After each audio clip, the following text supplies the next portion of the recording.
আসসালামু আলাইকুম রহমতুল্লাহি ওয়া বারাকাতুহু। ইনশাআল্লাহ তাআলা আমি চেষ্টা করব ধীরে ধীরে সম্পূর্ণ জুজ আম্মা নিয়ে আলোচনা করার। কোরআনের 30টি পারার মধ্যে এই অংশটি বেছে নেওয়ার অন্যতম কারণ হলো আমরা কোরআন হিফজ করার সময় সাধারণত এখান থেকে শুরু করি। সালাতে কিংবা সালাতের বাইরে জুজ আম্মা সবচাইতে বেশি তিলাওয়াত করা হয়, তাই আমাদের জন্য কোরআনের এই অংশটি অনেক বেশি পরিচিত এবং প্রাসঙ্গিক। আশা করছি আমরা সবাই এই আলোচনা থেকে উপকৃত হব ইনশাআল্লাহ। আমার বক্তব্য শুরু করার আগে আমি একটা সারাংশ দাঁড় করাতে চাই, যেন আমরা এই আলোচনাকে আরও ফলপ্রসূ করতে পারি। আপনারা যারা শুনছেন তাদের সকলের প্রতি আমার অনুরোধ এবং পরামর্শ থাকবে, অডিও শোনার পাশাপাশি আপনারা নিজেরা তাফসির পড়তে থাকুন, অন্ততপক্ষে একটি তাফসির। আমি পরামর্শ দিব তাফসির ইবনে কাসির হলেও পড়ার জন্য। ইবনে কাসির রাহিমাহুল্লাহর লিখিত এই তাফসিরটি যে কোনো ভাষায় সহজলভ্য। আমার এই লেকচারে চেষ্টা করব পরিপূরক কিছু তথ্য আপনাদের দেওয়ার, কিছু পর্যালোচনা আপনাদের সাথে ভাগাভাগি করে নিতে। আসলে এই সিরিজের মূল লক্ষ্য কোরআনের মাঝে আল্লাহ তাআলার তুলে ধরা যুক্তির সামঞ্জস্য এবং ভারসাম্য নিয়ে পর্যালোচনা। কিভাবে প্রতিটি সূরা স্বকীয়তায় অনন্য হবার পরেও তাদের মধ্যে রয়েছে যোগসূত্র, প্রতিটি আয়াতের নিখুঁত গাঁথনি কিভাবে সূরাগুলোর অর্থে এবং মাধুর্যে অনন্য এক মাত্রা দান করেছে। সাধারণত যখন আমরা কোরআন পর্যালোচনা করি তখন আমরা প্রতিটি আয়াত, প্রতিটি শব্দ নিয়ে খুব গভীরভাবে চিন্তা করার চেষ্টা করি, যেটা খুবই ভালো।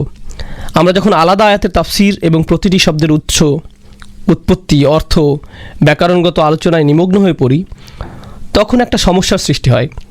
অনেক বেশি সূক্ষ্ম বিষয় ভাবতে ভাবতে প্রায় পূর্ণাঙ্গ সূরার বিশাল যে পটভূমি আমাদের চোখ এড়িয়ে যায়। সম্পূর্ণ সূরাটি একত্রে অখণ্ড অবস্থায় যে শিক্ষা, যে নির্দেশনা আমাদের দেয়, খণ্ডিত আলোচনায় সেই বিষয়গুলি অনেক সময় আমাদের চোখে ধরা পড়ে না। তাফসির পড়তে গিয়ে আসলে আমরা অনেক সময় ঠিক এই কাজটি করে থাকি। সুতরাং আমরা চেষ্টা করব একটি সূরা কিভাবে বিন্যস্ত করা হয়েছে, এক একটি আয়াতের মধ্যকার সম্পর্ক এবং সম্পূর্ণ সূরার মাধ্যমে আল্লাহ যে দৃশ্যপটের দিকে আমাদের নির্দেশ করছেন সব কিছু নিয়ে আলোচনা করার। আমাদের বুঝতে হবে যে মৌলিকভাবে কোরআন তেলাওয়াত করা হতো, প্রাথমিকভাবে কোনো তাফসির ছিল না এবং একটির পর একটি আয়াত তাদের কানে প্রবেশ করত। ধারাবাহিকভাবে শুনতে শুনতেই তারা কোরআন সম্পর্কে ভাবতেন। এবং আরেকটি গুরুত্বপূর্ণ বিষয় হলো, মক্কি সূরাগুলির অন্যতম শ্রোতা ছিল মক্কার মুশরিকরা। দেখুন, মুসলিমদের ক্ষেত্রে এটি স্বাভাবিক যে তারা প্রতিটি আয়াত থেমে থেমে প্রশ্ন করবে, বিজ্ঞ আলেমদের কাছ থেকে তারা আরও জানতে চাইবে, সময় নিয়ে গভীরভাবে উপলব্ধি করতে চাইবে। মুশরিকদের ক্ষেত্রে বিষয়টি ভিন্ন। জুজ আম্মা এক্ষেত্রে ভালো উদাহরণ। এর মাঝে সংকলিত সূরাগুলো মক্কি সূরার প্রকৃষ্ট উদাহরণ। বলা যায় এই সকল সূরার বড় অংশ জুড়ে অবিশ্বাসীদের উদ্দেশ্যে কথা বলছেন আল্লাহ তাআলা। এজন্য আমরা আমাদের আলোচনায় এই সূরাগুলোর স্পষ্টবাদী বক্তব্য, গাঠনিক এবং আলংকারিক বৈশিষ্ট্যগুলোর দিকে দৃষ্টিপাত করব। আজকে আলোচনা শুরু হওয়ার আগে একটি গুরুত্বপূর্ণ বিষয় নিয়ে আমি প্রথমেই বলে নিতে চাই। আমার মতে কোরআনের শাব্দিক অনুবাদে যে ভুলটি সবচেয়ে বেশি হয়, নিশ্চয়ই আল্লাহ সবচেয়ে ভালো জানেন, সেটি হলো এক একটি সূরাকে অধ্যায় হিসেবে অনুবাদ করা। সূরা শব্দটির সমার্থক শব্দ অধ্যায় নয়। যে কোনো বইয়ের এক একটি অধ্যায় নির্দিষ্ট কোনো বিষয়ের দিকে আলোকপাত করে লেখা হয়। একটি অধ্যায় একটি মৌলিক বিষয়কে ঘিরে রচিত হয়। পুরো অধ্যায় জুড়ে সাধারণত একটি বিষয়ের উপর আলোকপাত করা হয়। কিন্তু একটি সূরায় বহু বহু বহু বিষয়ের সমাহার খুবই স্বাভাবিক। তাত্ত্বিকভাবে চিন্তা করলে সূরা শব্দটির সবচেয়ে কাছাকাছি অনুবাদ হলো পাঠ্য। প্রত্যেকটি সূরা স্বতন্ত্রভাবে এক একটি পাঠ্য, যদিও প্রতিটি সূরা আবার নিজেদের মধ্যে সম্পর্কিত। যেমন সূরা বাকারার সাথে সূরা আল ইমরান যোগ রয়েছে। কোরআন জুড়ে এমন উদাহরণ অনেক, কিন্তু ভাষাগত দিক থেকে একটি সূরাকে কখনোই অধ্যায় ভাবা যৌক্তিক নয়।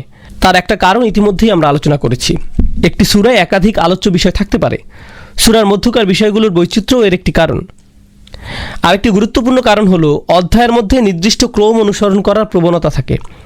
যে কোনো বইয়ে অধ্যায়গুলি সাধারণত অক্ষরক্রম বা সংখ্যা অনুসারে সাজানো থাকে। প্রথমে অধ্যায় 1, তারপর 2, 3, 4, এভাবেই একটি বই গঠিত হয়। এবং কোনো অধ্যায় যদি পূর্ববর্তী কোনো বিষয়কে নির্দেশ করতে হয়, তাহলে লেখক কিন্তু ইতিমধ্যেই লিখিত অধ্যায় পুনরায় গোড়া থেকে লেখা শুরু করেন না, বরং মোটা অক্ষরে লিখে দেন 4 নং অধ্যায় দ্রষ্টব্য। কিন্তু কোরআনে আমরা এমন অনেক উদাহরণ দেখতে পাই যেখানে আল্লাহ একটি ঘটনার পুনরাবৃত্তি করেছেন, একই দৃশ্যপট নানা আঙ্গিকে আমাদের সামনে উপস্থাপন করেছেন। তাই অধ্যায়ের সাথে সূরাকে মিলিয়ে ফেলা ঠিক নয়। এছাড়াও যে কোনো সূরাকে এক একটি পূর্ণ অংশের মর্যাদা দেওয়া হয়। আমরা যদি সূরা নূরের প্রতি লক্ষ্য করি, সেখানে আল্লাহ সম্পূর্ণ সূরাটিকে কিতাব, যার অর্থ বই, কিতাব বলে সম্বোধন করেছেন। সূরাটিকে এখানে খণ্ডিত নয়, বরং স্বয়ং সম্পূর্ণ সত্তা হিসেবে তুলে ধরা হয়েছে। এরকম বেশ কিছু কারণে সূরা এবং অধ্যায় এক নয়। ভাষাগত এবং উৎপত্তিগত দিক থেকেও সূরা শব্দটি অধ্যায় নয়, বরং ভিন্ন অর্থ বহন করে। সূরা আক্ষরিক অর্থে বোঝায় একটি শহরের বাইরের দেয়াল। এখনকার শহরগুলোর প্রবেশমুখে যেমন সজ্জিতভাবে লেখা থাকে শহরে স্বাগতম, অনেক বছর আগে বিষয়টা এমন ছিল না, বরং এক একটি শহরকে ঘিরে থাকতো সুউচ্চ প্রাচীর। সেই প্রাচীরগুলো অনেকটা নিরাপত্তা বেষ্টনী হিসেবে কাজ করত। শহরের ভিতরে যত ব্যবসা বাণিজ্য, বসতি, সৈন্যবাহিনী, সরকার সব থাকতো সেই প্রাচীর দ্বারা বেষ্টিত। সেই দেয়ালের মাঝে চলতে থাকতো দৈনন্দিন বিচিত্র ঘটনা প্রবাহ। তারপরেও সব মিলে একটি স্বতন্ত্র শহর গঠন করে। সূরা শব্দটির মূলভাব অনেকটা এরকম। একটি মাত্র সূরায় বিভিন্ন বিষয়ের আলোচনার সমাগম ঘটে, অনেক ঘটনা প্রবাহ আলোচিত হয়, কিন্তু তারপরেও সব কিছু পরস্পর সংযুক্ত হয়ে একত্রে একটি সম্পূর্ণ সূরা গঠন করে। এছাড়াও আমরা আরও দুইটি বিষয়ে দৃষ্টিপাত করব। আসলে অনুবাদের কারণে এই দিকগুলো আমাদের চোখ এড়িয়ে যায়। তার মাঝে একটি হলো সূরার সূচনা এবং সমাপ্তির মাঝে সম্পর্ক, এবং এটি কোরআনের একটি ধারাবাহিক বৈশিষ্ট্য। সমস্ত কোরআন জুড়ে এই বৈশিষ্ট্যের পুনরাবৃত্তি দেখা যায়। প্রতিটি সূরা যে বিষয়বস্তু নিয়ে শুরু হয়, কোনো না কোনোভাবে সেই সূরার শেষ অংশে তার সাথে সম্পর্কিত কোনো প্রসঙ্গে আলোচনার মাধ্যমে সূরাটির ইতি টানা হয়। শুধু তাই নয়, একটি সূরার শেষ অংশে যা বলা হয়েছে আর পরবর্তী সূরার শুরুতে যা বর্ণিত হয়েছে তাদের মাঝেও একটা সংযোগ লক্ষণীয়। পূর্ববর্তী সূরার উপসংহার এবং পরের সূরার প্রথম বিষয়, এই দুইটি বিচ্ছিন্ন নয়। জুজ আম্মা শুরু হয়েছে সূরা নাবার সাথে। সূরা নাবা কোরআনের ৭৮ নম্বর সূরা। তার আগের সূরা হলো সূরা নাম্বার ৭৭, সূরা মুরসালাত। এই সূরাটিতে দুই রকম দলের কথা বলা হয়েছে। সূরা মুরসালাতের ৪১ নম্বর আয়াতে আল্লাহ বলছেন, ইন্নাল মুত্তাকিনা ফি যিলালিন ওয়া উয়ুন। আল্লাহকে যারা ভয় করেছে তারা আজ থাকবে সুনিবিড় ছায়াতলে, প্রবাহমান ঝর্ণার মাঝে। এখানে তাকওয়াবান মানুষদের কথা বলা হয়েছে। আবার সূরা নাবার শেষ অংশেও মুত্তাকিদের কথা এসেছে। সূরা মুরসালাতে বারবার এসেছে আরেকটি বিশেষ ধরনের মানুষের কথা। দুর্ভোগ তাদের জন্য যারা এই দিবসকে মিথ্যা প্রতিপন্ন করেছে। এবং একবার নয়, বারবার এই আয়াতটি পুনরাবৃত্ত হয়েছে সূরাটি জুড়ে। আল মুকাজ্জিবিন এই শব্দটি ব্যবহৃত হয়েছে এই জাতীয় মানুষের জন্য। যারা মিথ্যাবাদী তাদের জন্য এই শব্দটি ব্যবহার করা হয় না। এটি দ্বারা এমন কাউকে বোঝানো হয় যে বারবার মিথ্যা কথা বলতেই থাকে। শুধু তাই নয়, যারা সত্যবাদী, সত্যের পক্ষ অবলম্বন করে, তাদেরকে মিথ্যাবাদী প্রমাণ করতে এরা প্রাণপণ চেষ্টা করে যেতে থাকে। তারা সত্য প্রচারকারীদের সবসময় নানা অপবাদ দিয়ে থাকে। তার জন্য যে কারো চরিত্র হরণ করতে বা ভুল প্রমাণ করতে তারা পিছপা হয় না। সুতরাং তারা আপাদমস্তক চরম মিথ্যাবাদী। তাদের বলা হয় আল মুকাদ্দিবিন। সূরা নাবা শুরু হয়েছে আম্মা ইয়াতাসাআলুন এই আয়াতটি দিয়ে, যেটার প্রচলিত অনুবাদে আমরা জানি কোন বিষয় সম্পর্কে তারা একে অপরকে জিজ্ঞেস করছে। এটি সূরা নাবার প্রথম আয়াতের সরল অনুবাদ। চলুন আমরা শব্দগুলো ভেঙে ভেঙে আলোচনা করি। তাহলে সূরা মুরসালাত এবং এর পরবর্তী সূরার অন্তর্নিহিত যে সম্পর্ক সেটা আমাদের বুঝতে সহজ হবে। এই আয়াতে আল্লাহ তাআলা অবিশ্বাসীদের নিজেদের মধ্যকার কথোপকথনের উপর মন্তব্য করেছেন। আসলে ইয়াতাসাআলুন শব্দটির তাফসির নিয়ে ৩টি মত আছে। এই শব্দটির সাধারণ অনুবাদ হলো তারা একে অপরকে জিজ্ঞাসা করছে। প্রচলিত ৩টি মতের প্রথমটি হলো এখানে বিশ্বাসীদেরকে অবিশ্বাসীরা প্রশ্ন করছে। দ্বিতীয় মতটি হলো অবিশ্বাসীরা নিজেদের মধ্যে প্রশ্ন তুলছে। সর্বশেষ মত, বিশ্বাসী এবং অবিশ্বাসী উভয় পক্ষ রাসূলুল্লাহ সাল্লাল্লাহু আলাইহি সাল্লামের কাছে জানতে চাইছে। অন্যান্য আয়াত পারিপার্শ্বিক বিষয় বিবেচনায় দ্বিতীয় মতটিকে সবচাইতে সঠিক বা সত্যের কাছাকাছি বলে অধিকাংশ একমত হয়েছেন। অর্থাৎ এই আয়াতে কুফফারদের একটি দল নিজেদের মাঝে প্রশ্ন করছে, অবিশ্বাসীরা একজন আরেকজনের কাছে জানতে চাইছে। যে কোনো ভাষা বা সংস্কৃতিতে মানুষ প্রশ্ন করে মূলত দুইটি উদ্দেশ্যের একটি থেকে। প্রথমত জানার আগ্রহ থেকে। অজানা কিছু জানার জন্য মানুষ তার চাইতে বেশি জ্ঞানী কাউকে প্রশ্ন করে।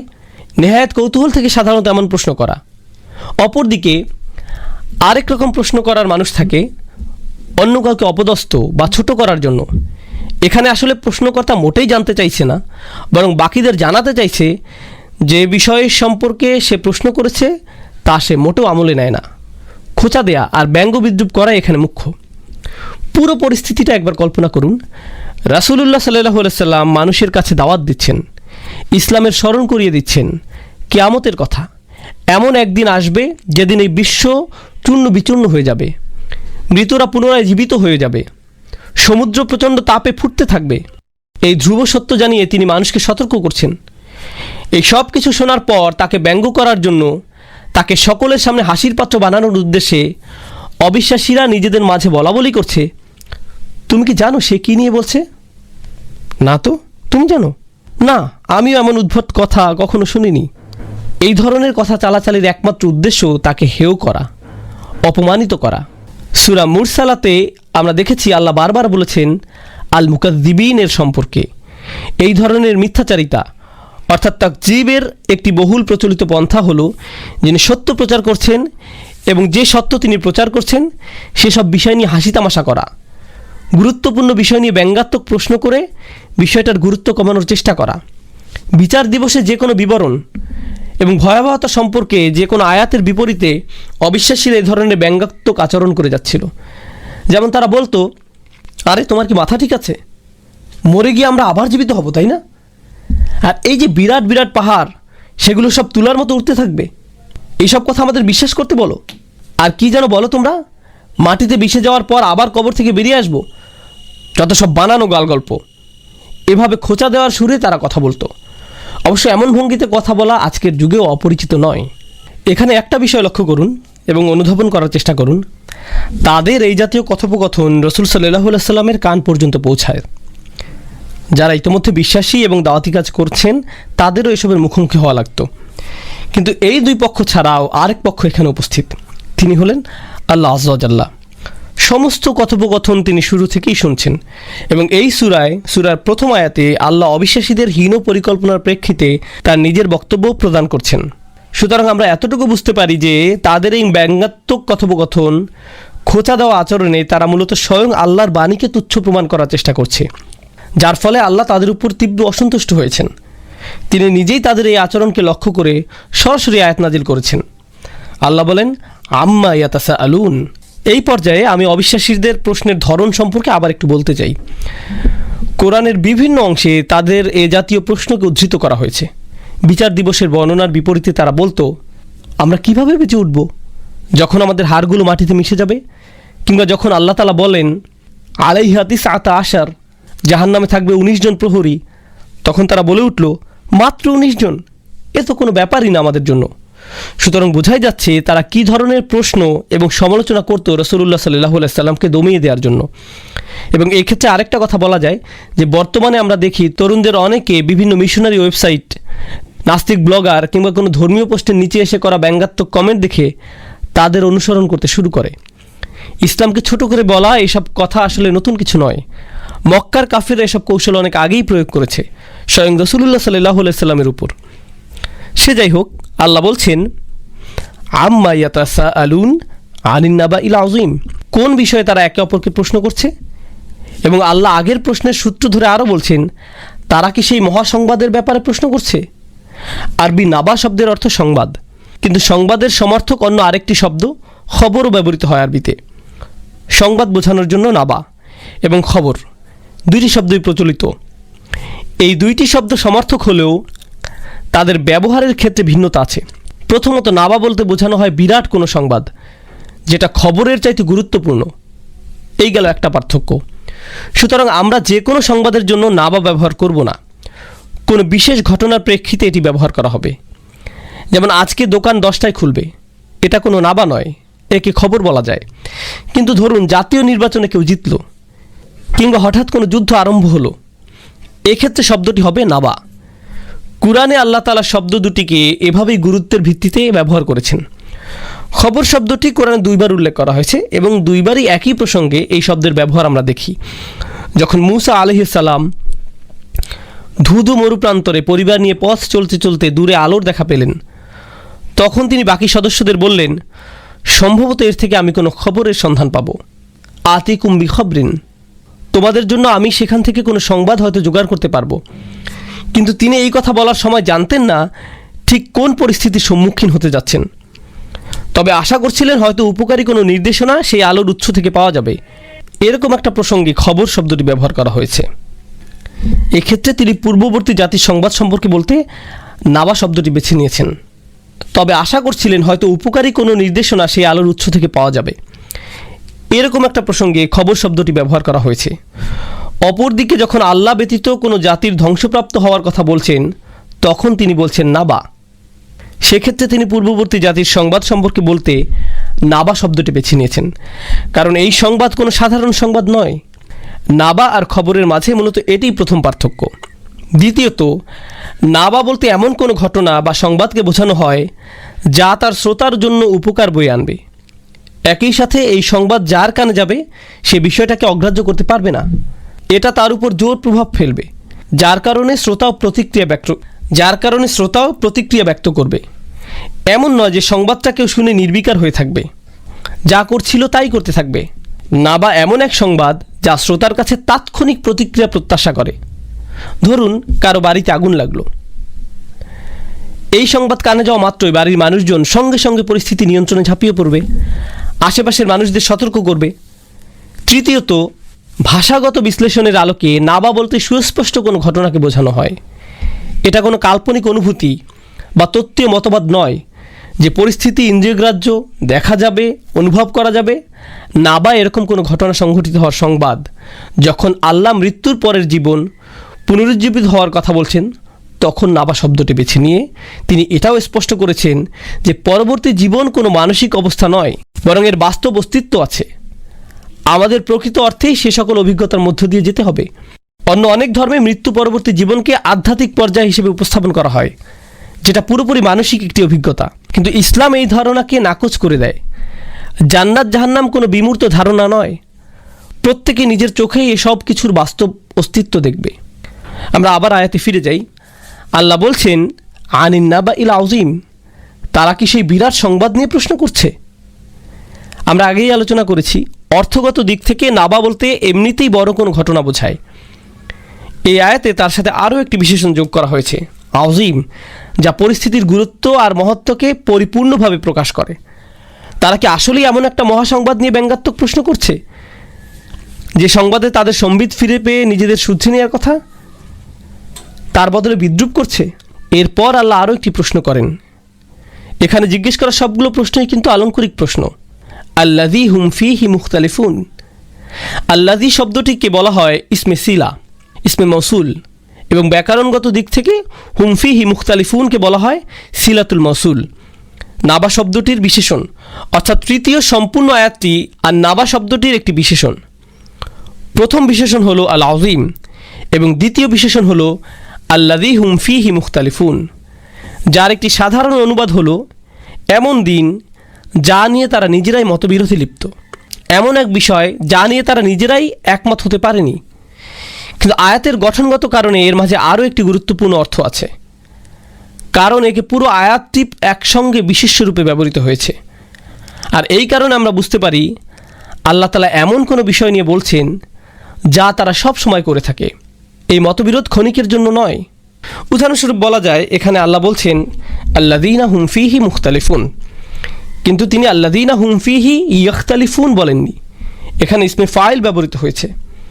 আর বিশেষ্যের কারণে আমরা বুঝতে পারি এখানে স্থায়ীভাবে ঘটবে এমন কোনো ঘটনার প্রতি ইঙ্গিত করা হচ্ছে, যেহেতু ক্রিয়া দ্বারা ক্ষণস্থায়ী এবং বিশেষ্য দ্বারা স্থায়ী অবস্থা বোঝানো হয়। এখানে আরেকটি বিষয় লক্ষণীয়, ফীহি এই শব্দটির ব্যবহার। শব্দটির অবস্থান হুম এবং মুখতালিফুনের মাঝে।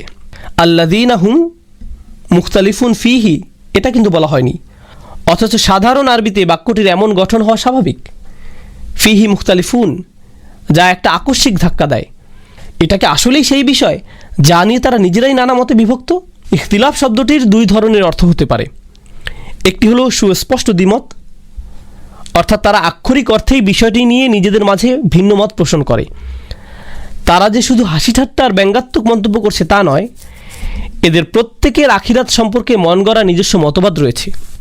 কারো একজনের ধারণা রয়েছে আমাদের সত্যিকার কোনো অস্তিত্ব নেই এবং আমরা আর ফিরে আসবো না, আর কেউ বিশ্বাস করে প্রত্যেকেই জান্নাতে যাবে।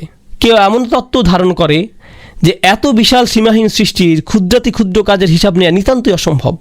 নক্ষত্ররাজি, তারকারাজি, দৃশ্য অদৃশ্যের মহাবিশ্বের কর্মযজ্ঞের মাঝে সৃষ্টিকর্তা আমার মতো নগণ্য মানুষের দৈনন্দিন কাজের হিসাব নিশ্চয়ই নেবেন না।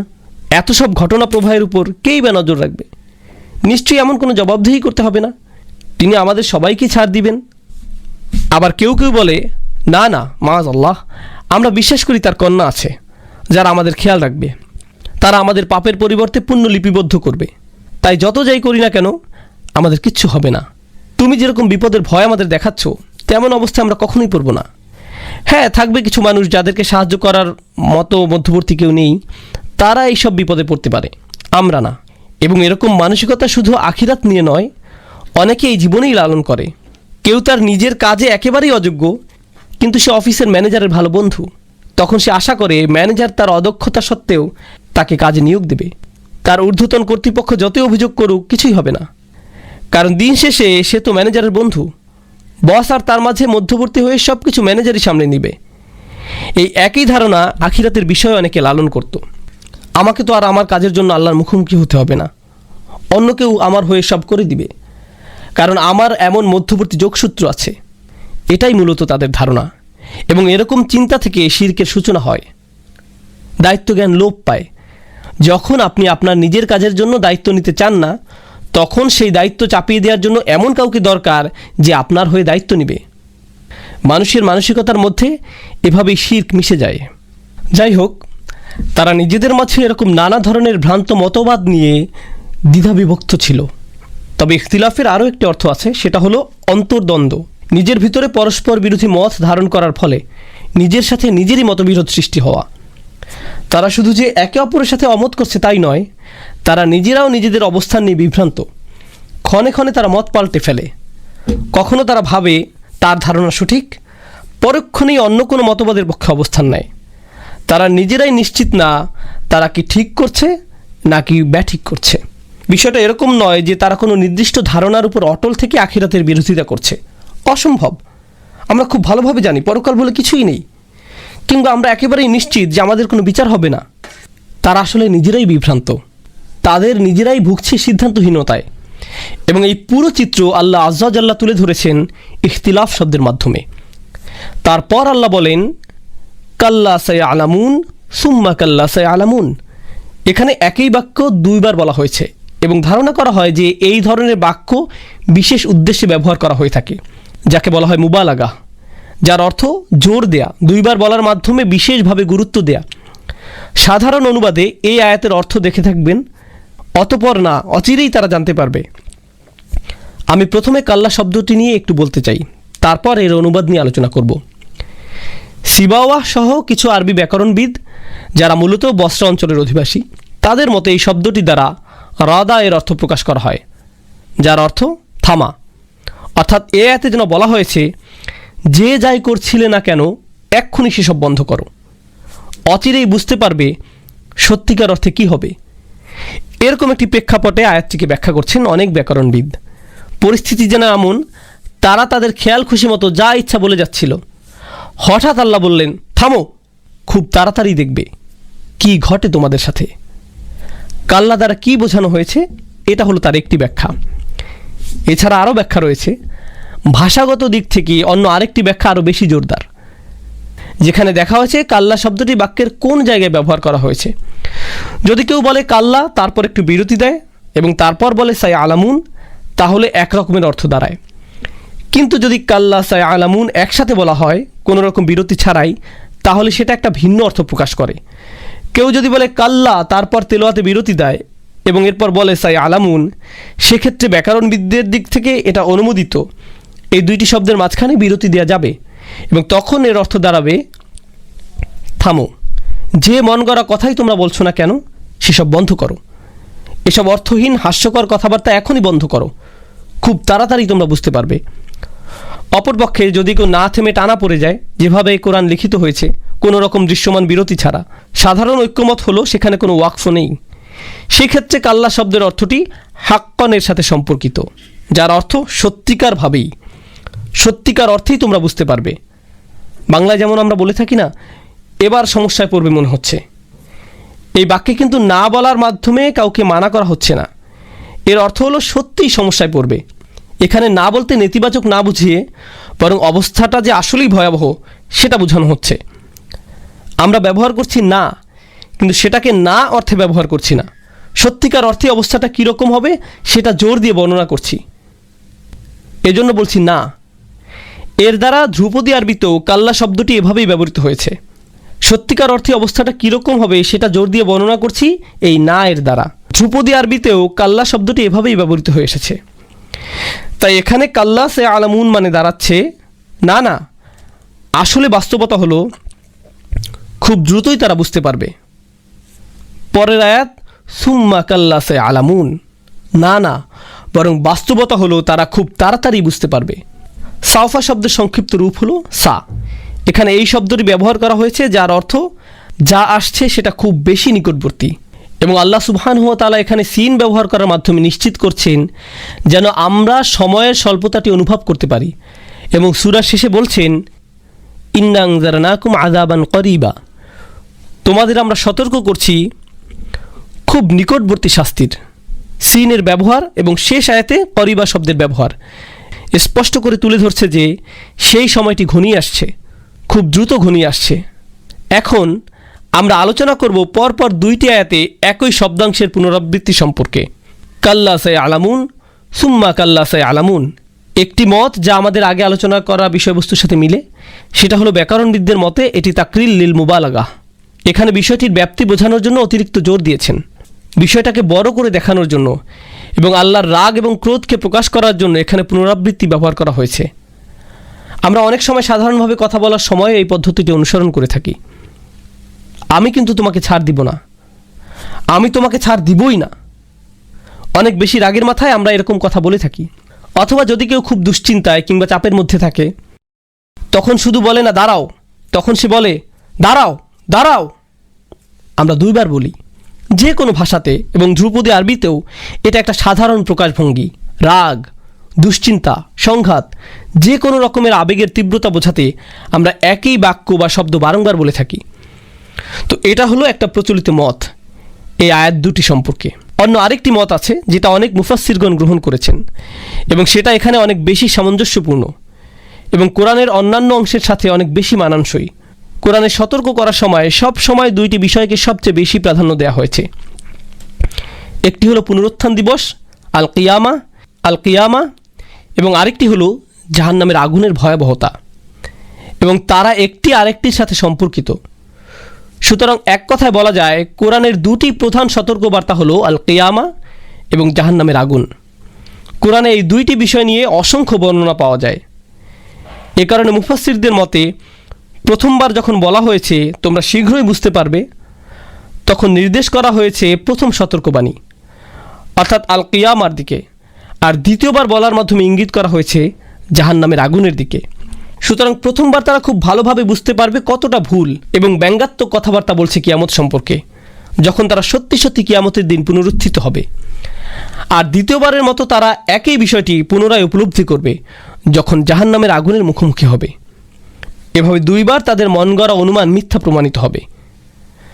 আমরা এতক্ষণ আলোচনা করলাম একই বাক্য দুইবার ব্যবহার করার তাৎপর্য।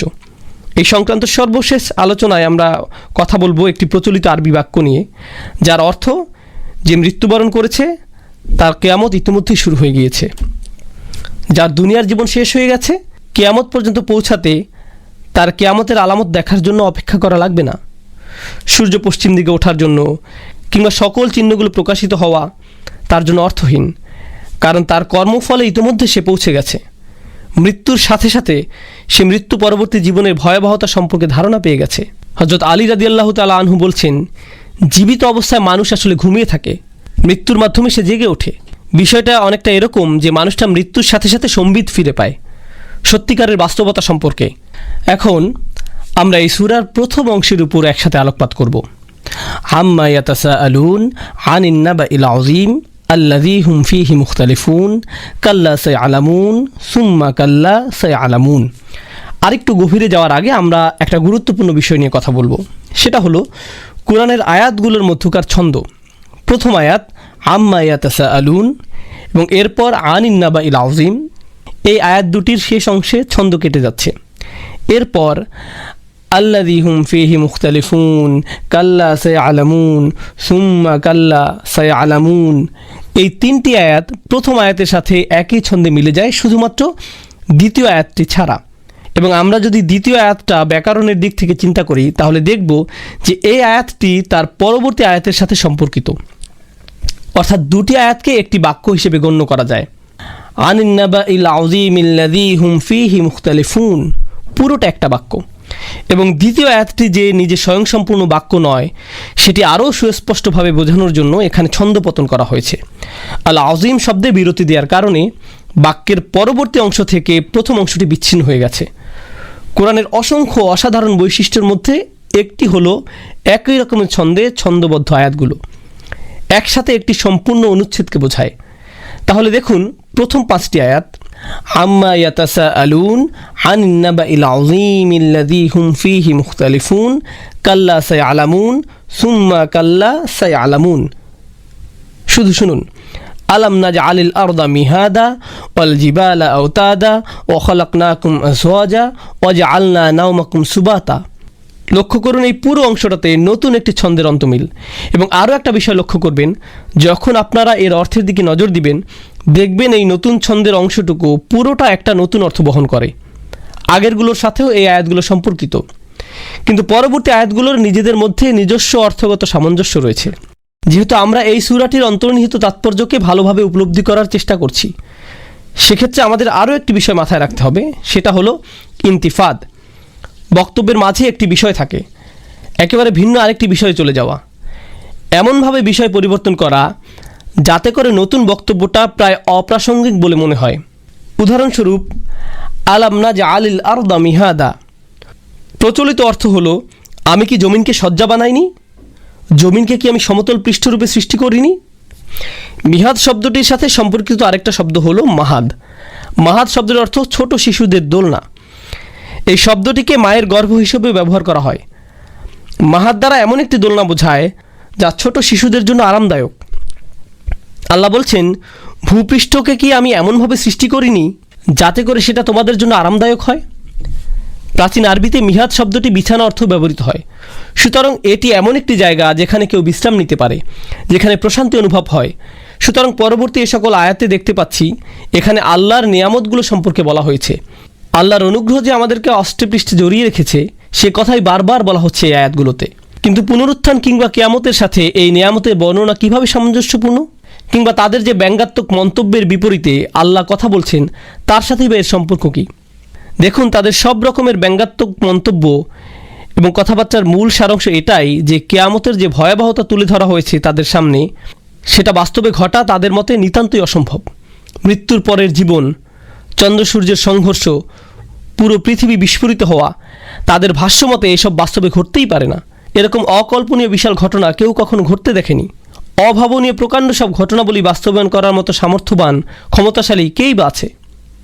এখন দেখুন, আমরা মানুষেরা নিজেদের সামর্থ্য সম্পর্কে খুব ভালোভাবে অবগত আছি। আমরা নিজেরা নিজেদের জন্য শয্যা প্রস্তুত করতে পারি, আমরা নিজেদের জন্য ঘরবাড়ি তৈরি করতে পারি। আর এবার আমরা আয়াতগুলো দেখব, আমাদের সামর্থ্য জায়গাগুলোতে আল্লাহর সীমাহীন পারদর্শিতা নিয়ে কি অনায়াসে আমাদেরকে অতিক্রম করে যায়। সহজ কথা বলতে গেলে এটা অনেকটা একজন মানুষের কারিগরি সক্ষমতার সাথে আল্লাহর সৃষ্টি করার সামর্থ্যের একটা তুলনামূলক বিশ্লেষণ। দেখো কেমন শয্যা তুমি নিজের জন্য প্রস্তুত করতে পারো, আর কেমন শয্যা আল্লাহ তোমার জন্য প্রস্তুত করেছেন সমগ্র বিশ্ব জুড়ে। আলাম নাজআলিল আরদা মিহাদা, আমরাও বিরাট স্তম্ভ নির্মাণ করে পেরেকের সাহায্যে তাঁবু খাটাই। ওয়াল জিবালা আওতাদা, যদিও এই আয়াত সম্পর্কে অনেক বৈজ্ঞানিক ব্যাখ্যা রয়েছে, আমি ওই দিকে যাচ্ছি না, আমি শুধু ভাষাগত ব্যাখ্যার দিকেই মনোযোগ দিচ্ছি। আল্লাহ বলছেন, আমি কি পাহাড় পর্বতগুলোকে পেরেকের মতো গেঁথে দেইনি? আওতাদ শব্দটি কোরআনের অন্য আরেক জায়গায় ব্যবহার করা হয়েছে, ফিরআউন আদিল আওতাদ, ফিরআউনের তাঁবুর বহর বোঝানোর জন্য। পরবর্তী সূরাগুলোর আলোচনায় আমরা এটা দেখতে পাবো। ফিরআউন পরিচিত ছিল তার পেরেকের জন্য। ফিরআউন যখন যেখানে চলাচল করত তার আগে থাকতো তার লক্ষ লক্ষ অগণিত সৈন্যের দল, আর যখনই তারা কোথাও থামতো তখন সেখানে অবস্থানের জন্য তারা তাঁবু খাটাতো। এই তাঁবুগুলো পরিচিত হতো তার সবচাইতে গুরুত্বপূর্ণ অংশ অর্থাৎ তার পেরেক দ্বারা। আসলে এটা আরবি ভাষার একটা বৈশিষ্ট্য, যে কোনো কিছুকে তার সবচেয়ে গুরুত্বপূর্ণ অংশটি দ্বারা ইঙ্গিত করা হয়। যেমন একজন যোদ্ধাকে এক্ষেত্রে চাইলে তলোয়ার বলা যায়, কারণ তলোয়ারটি হলো সেই যোদ্ধার সবচাইতে গুরুত্বপূর্ণ অংশ। ধ্রুপদী আরবিতে এই বৈশিষ্ট্যের কারণে তাঁবুকে পেরেকও বলা যায়, কারণ একটা তাঁবুর সবচাইতে গুরুত্বপূর্ণ অংশ হলো তার পেরেকগুলো। পেরেক ছাড়া তাঁবুটার কোনো মূল্যই নেই। আল্লাহ বলছেন, তোমরা এই ধরনের তাঁবু খাটিয়ে থাকো, এবার দেখো কোন ধরনের তাঁবু আমি খাটাতে পারি, আর সেটা কেমন। ওয়াল জিবালা আওতাদা, আল্লাহর অকল্পনীয় ক্ষমতা সম্পর্কে ন্যূনতম ধারণা আমরা এভাবে পেতে পারি। এগুলো না হয় অনেক বিরাট সৃষ্টি। এবার মানুষের অভ্যন্তরীণ কিছু বিষয়ের দিকে নজর দেওয়া যাক। ওয়াখলাকনাকুম আজওয়াজা, আমি তোমাদের প্রত্যেককে জোড়ায় জোড়ায় সৃষ্টি করেছি। জোড়া তৈরি করার ক্ষমতা তোমাদের কারণেই, তুমি তোমার জোড়া সৃষ্টি করনি। কোনো পুরুষ নারীকে কিংবা কোনো নারী পুরুষকে সৃষ্টি করার ক্ষমতা রাখে না। আমি তোমাদেরকে এভাবে সৃষ্টি করেছি, এর কোনো কিছুতে তোমার কোনো হাত নেই। আমি দয়া করে তোমাদের এই বিন্যাস করে দিয়েছি। তোমার নিজের সৃষ্টির উপরে তোমার ন্যূনতম নিয়ন্ত্রণ নেই। তুমি কোন লিঙ্গের হয়ে জন্মাবে তাতেও তোমার কোনো হাত নেই। তোমার সঙ্গিনী বা সঙ্গী সৃষ্টি করার ক্ষমতা তোমার নেই। এটা এমনই এক সৃষ্টিগত বৈশিষ্ট্য যা অবিশ্বাসীদের নিজেদের মাঝে স্পষ্টভাবে দৃশ্যমান। অবিশ্বাসীরা নিজেরাও খুব ভালোভাবে জানে যে তাদের সঙ্গী সৃষ্টি করার ক্ষেত্রে নিজেদের ক্ষমতা নেই। তারা নিজেরা পরিকল্পনা করে এ কাজ করেনি, চাইলেও পারবে না। আল্লাহ বলছেন, ওয়াজআলনা নাওমাকুম সুবাতা, আমরা সৃষ্টি করেছি নাওম, ঘুম, গভীর ঘুম। আল্লাহ আয়াতুল কুরসিতে বলেন, লা তাখুযুহু সিনাতু ওয়ালা নাওম। সিনা মানে তন্দ্রা, আর নাওম মানে হলো ঘুম, গভীর ঘুম। তো আল্লাহ বলছেন নাওমাকুম সুবাতা। সাবাত অর্থ আরবি প্রবাদ সাবাতা শাআরাহু, কেউ তার চুল কেটে ফেলল। আক্ষরিকভাবে সুবাত মানে বিচ্ছিন্ন করা, বিচ্ছিন্ন করা। তো আল্লাহ বলছেন রাত এমন কিছু যেটা তোমাকে বিচ্ছিন্ন করে দেয়। প্রথমত আত্মাকে শরীর থেকে বিচ্ছিন্ন করে দেয়, এরপর এটা দৈনন্দিন কাজ থেকে বিচ্ছিন্ন করে। আপনার কাজ, ব্যবসা, দায়িত্ব সব বিচ্ছিন্ন। আপনি বিচ্ছিন্ন হন আপনার পরিবার থেকে, আপনার যে কোনো সম্পৃক্ততা থেকে, সব কিছু থেকে। এটা এমন যে আপনি পৃথিবীতে মৃত। এখানে যাই ঘটুক কিছু যায় আসে না, কারণ আপনি বিচ্ছিন্ন, বিচ্ছিন্ন। এটা খুবই গুরুত্বপূর্ণ, কারণ সূরার শেষের দিকে আল্লাহ বিচার দিবস নিয়ে কথা বলছেন, এবং বিচারের দিনে প্রত্যেক মানুষ বিচ্ছিন্ন থাকবে। তারা বিচ্ছিন্ন থাকবে একে অপরের থেকে। আল্লাহ বলেন, অতাকাত্তাত বিহুমুল আসবাব, তারা পরস্পরের থেকে বিচ্ছিন্ন হবে। আল্লাহ বলেন, ইয়াউমা ইয়াফিরুল মারউ মিন আখিহি ওয়া উম্মিহি ওয়া আবিহি, মানুষ দৌড়ে পালাবে তার ভাই থেকে, মায়ের থেকে, বাবার থেকে, ওয়া সাহিবাতিহি ওয়া বানিহি। তো এটা হলো চূড়ান্ত বিচ্ছিন্ন হওয়া, কিন্তু প্রতিদিন আমরা এটার মুখোমুখি হই ঘুমের মাধ্যমে। এটা এতই শক্তিশালী যে অবিশ্বাসীরাও মানতে বাধ্য। যাই হোক, ওয়াজআলনা নাওমাকুম সুবাতা ওয়াজআলনা আল-লাইলা লিবাসা, আমরা রাতকে তৈরি করেছি পোশাক হিসেবে। রাতকে আমরা পোশাক বানিয়েছি। এখন এখানে রাতকে কেন পোশাক বলা হচ্ছে? কারণ রাত আপনাকে আবৃত করে ফেলে, আপনাকে চাদরের ন্যায় মুড়িয়ে নেয়। পোশাক হচ্ছে এমন কিছু যেটার আবরণে আপনি নিজেকে ঢেকে রাখেন। আপনারা জানেন মানুষ এই রাত্রিকে ব্যবহার করে লুকিয়ে থাকে। অন্যায় অবিচার এই রাত্রের বেলাতে ঘটে। সকল গোপনীয়তা এই রাতকে কেন্দ্র করে আবর্তিত হয়। অতর্কিত হামলাগুলো রাতেই ঘটে। চুরি ডাকাতি সব রাতেই সংঘটিত হয়। এই সকল কিছুই রাতের সাথে জড়িত, কেননা এটা গোপনীয়তার উৎকৃষ্ট সময়। কিন্তু আরেকটা বিষয় যা এখান থেকে বোঝা যাচ্ছে, এই রাত একটা আবরণ, একটা চাদর যা আপনার উপর চাপানো হচ্ছে, এবং আপনি এটা সরাতে পারছেন না। এই রাত থেকে বেঁচে থাকা আপনার ক্ষমতার বাইরে।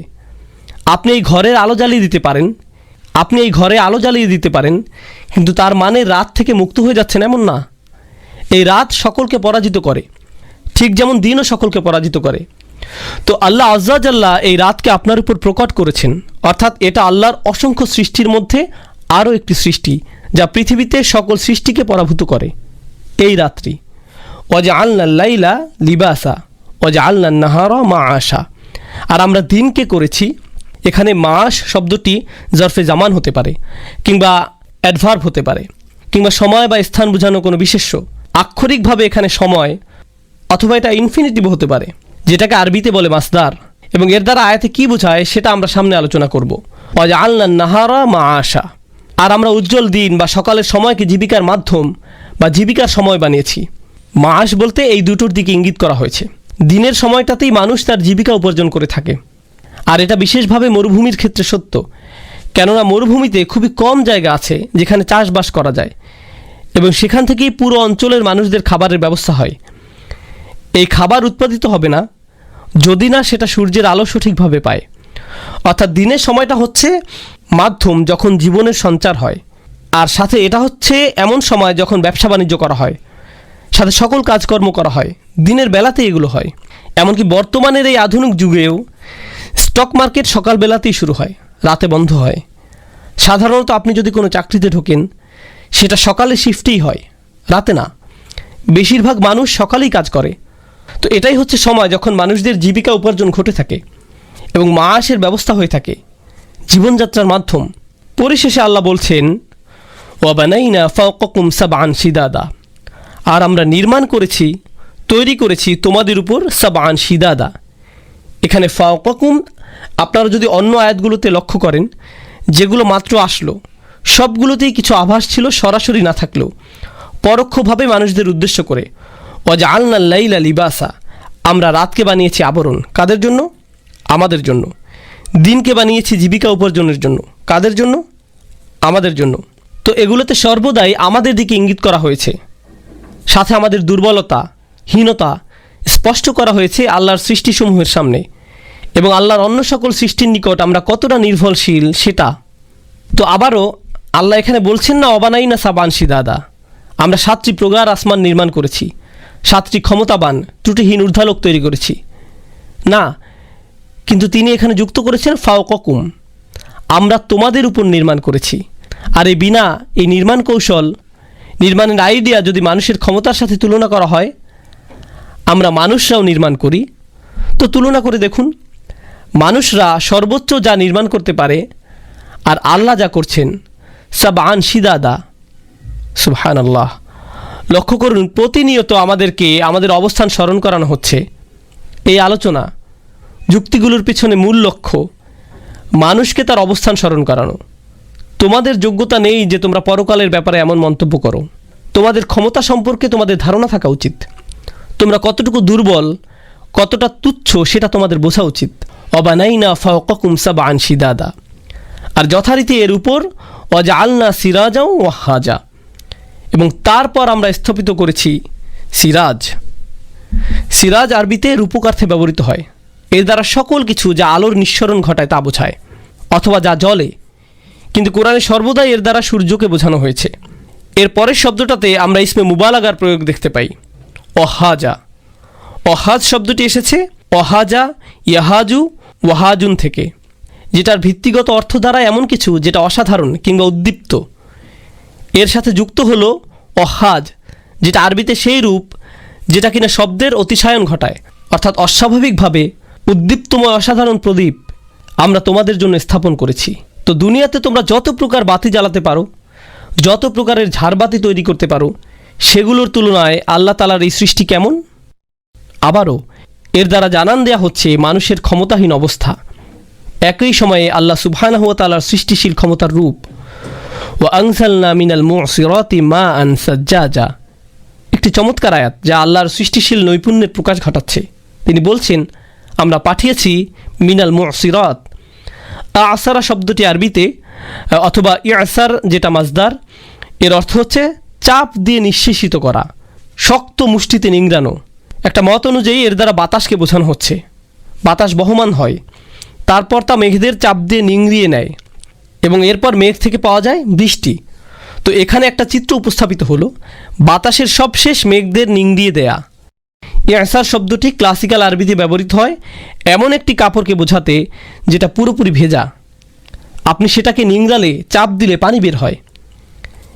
এছাড়াও ইয়াসার ব্যবহার করা হয় সেই মেঘমালাকে বোঝাতে যেটা পানি দ্বারা পরিপূর্ণ, আর নিতে পারছে না, এবং পরবর্তীতে বৃষ্টি হচ্ছে। তো এই দুইটি হচ্ছে অর্থ যা আমরা পাই মুসিরাতের মাধ্যমে। মেঘমালা যা বাতাসের চাপে থাকে, অথবা মেঘমালা যা পানি দ্বারা পরিপূর্ণ থাকে। মা আন সাজ্জাজা, পানি যা কিনা সাজ্জাজা। সাজ শাব্দিক অর্থে বোঝায় উদ্বেলিত, প্রবাহিত, অতিমাত্রায় ভারী বর্ষণ কিংবা জলোচ্ছ্বাস, অর্থাৎ আমরা অত্যাধিক মাত্রায় পানি সরবরাহ করছি। আবারও যেটার মানুষের সাথে তুলনা চলে না, আমরা জানি পানি হচ্ছে এমন আরেকটা বিষয় যা মানুষকে পরাভূত করে, হয়তো এর অতিপ্রবাহের দরুন অথবা এর ঘাটতির দরুন। আল্লাহ যখন পানি সরবরাহ বন্ধ রাখেন, সেটা মৃত্যু বা দুর্ভিক্ষের কারণ হতে পারে। যখন তিনি অত্যাধিক পানির সরবরাহ করেন, তখনও সেটা মৃত্যু বা ধ্বংসের কারণ হতে পারে। সুবহানাল্লাহ। তো আল্লাহ আজ্জা জাল্লা আবারও এখানে মানুষের উপর তার ক্ষমতার প্রদর্শন করে যাচ্ছেন। আচ্ছা, এখন আপনারা আল্লাহ সুবহানাহু ওয়া তাআলার কথাতে কিঞ্চিৎ দয়ার লক্ষ্য করবেন। তিনি আপনাদের উপর কি কি নিয়ামত দিয়ে রেখেছেন সেগুলোর স্মরণ হবে। লিনুখরিজা বিহি হাব্বাও ওয়া নাবাতা, আমরা এখান থেকে পাই, এখানে হি দ্বারা অর্থাৎ সর্বনামটি দ্বারা মা বা পানি বোঝানো হচ্ছে। পানি থেকে আমরা বের করি হাব্বা ওয়া নাবাতা। হাব্বান শব্দটি ব্যবহৃত হয় সকল প্রকার শস্য বোঝাতে, সকল প্রকার দানা, এ ধরনের ফসল বোঝাতে। নাবাত শব্দটি ব্যবহৃত হয় সকল প্রকারের ঘাস বা শাক সবজি বোঝাতে। তো সামগ্রিকভাবে পৃথিবীর পুষ্টি সাধনের জন্য সকল খাদ্যের কথা বলা হচ্ছে। পৃথিবীতে যদি এই সবুজ শ্যামল উদ্ভিদ না থাকে, প্রাণের অস্তিত্ব থাকবে না। আমরা যাই আহার করি না কেন সেটা উদ্ভিদ জীবনের সাথে জড়িত। আচ্ছা, যাই হোক, লিনুখরিজা বিহি হাব্বা ওয়া নাবাতা ওয়া জান্নাতিন আলফাফা। এর চাইতে মজার বিষয় হচ্ছে, জান্নাত বলতে আমরা জানি ঘন সবুজ বাগান, আর আলফাফ শব্দটি হতে পারে লাফিফের বহুবচন। যদিও এই ব্যাপারে আরও মত রয়েছে। লাফিফ শব্দের অর্থ যা ছড়ানো বা জড়ানো থাকে। তো দৃশ্যায়ন হচ্ছে এমন বাগানের যেখানে গাছের সাথে ডালপালা, পাতাসমূহ একত্রে বিজড়িত অবস্থায় আছে। সূক্ষ্মভাবে এটা আরেকটার সাথে যুক্ত, দেখতে মনে হচ্ছে একে অপরের সাথে জট লাগা অবস্থায় আছে। এটাই হচ্ছে ওয়া জান্নাতিন আলফাফা, গাছপালা যেগুলো এতটাই কাছাকাছি আর এতটাই ঘন যে আপনি বলতে পারবেন না কোথায় শুরু আর কোথায় শেষ। এটাই জান্নাতিন আলফাফা, এটাই মূলত দৃশ্যায়ন যা এখানে করা হয়েছে। এখন এতক্ষণ ধরে সৃষ্টিশীল ক্ষমতার এতটা ব্যাখ্যা করবার পর, এটা ছিল দ্বিতীয় স্তবক, যদি মনে থাকে, দ্বিতীয় পাঠ এই সূরার, যেখানে মানুষের ক্ষমতা কিংবা দুর্বলতার সাথে আল্লাহর সৃষ্টিশীলতার একটা তুলনা করা হয়েছে। প্রথম স্তবকে যদি আমরা ফিরে যাই, সেখানে সামগ্রিকভাবে সমস্যাটা কি ছিল? সমস্যাটা ছিল পরকালের অস্বীকার। এখন এটা নিয়ে কথা বলা যায়। এখন যখন তোমাকে তোমার স্থান আঙুল দিয়ে দেখিয়ে দেওয়া হয়েছে, এখন যা প্রথমে বলা হয়েছিল আর তুমি হাসি ঠাট্টা করেছিলে সেটার দিকে ফিরে যাওয়া। আল্লাহ আজ্জা জাল্লা বলছেন, ইন্না ইয়াউমাল ফাসলি কানা মিকাতা, নিশ্চয়ই সেদিন ফাসল। আল ফাসল শব্দটি আরবিতে বোঝায় দুইটি জিনিস যা একত্রে ছিল।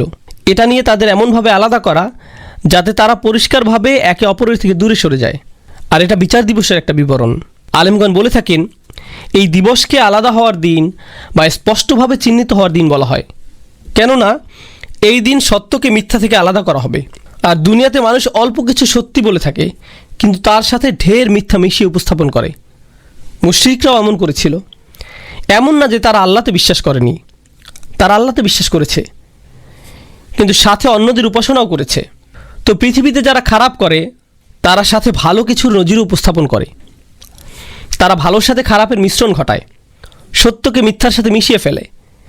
বিচার দিবস হচ্ছে এমন দিন যখন এই সকল কিছুকে আলাদা স্পষ্ট করা হবে।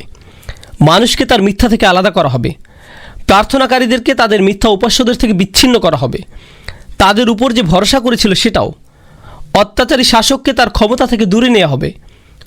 সকল বিষয় যা এখন একত্রে যুক্ত আছে সব কিছুই সেদিন পৃথক হবে। আল্লাহ আজ্জা জাল্লা এমনকি সূরাতুল বাকারাতে অনুসারীদের কথা উল্লেখ করেছেন যাদেরকে লিডার থেকেই আলাদা করা হবে। ইজতাবারাল্লাযীনা ইত্তাবাউ মিনাল্লাযীনা ইত্তাবাউ, সেই মানুষজন যাদের অনুসরণ করা হতো তারা নিজেদের তাদের থেকে গুটিয়ে নিবে যারা তাদের অনুসরণ করত। তো বর্তমানে যেসব বাচ্চারা হাল আমলের ট্রেন্ড হিসেবে বিভিন্ন সুপারস্টার সেলিব্রিটিদের অনুসরণ করছে, হিসাবের দিন এনারা তাদের সেই ভক্তদেরকে চিনবেই না। তারা সেই ভক্তদের থেকে দূরে সরে যাবে। এদের তো আমি চিনি না, এদের সাথে আমার কোনো কিছু নেই। আবার একইভাবে আমরা অনেক সময় ফ্যামিলি ট্র্যাডিশনকে এত বেশি গুরুত্ব দেই যা ইসলামে নিষিদ্ধ কোনো বিষয়। বাপ, চাচা কিংবা কোনো পারিবারিক বুজুর্গের কথায় করে ফেলি।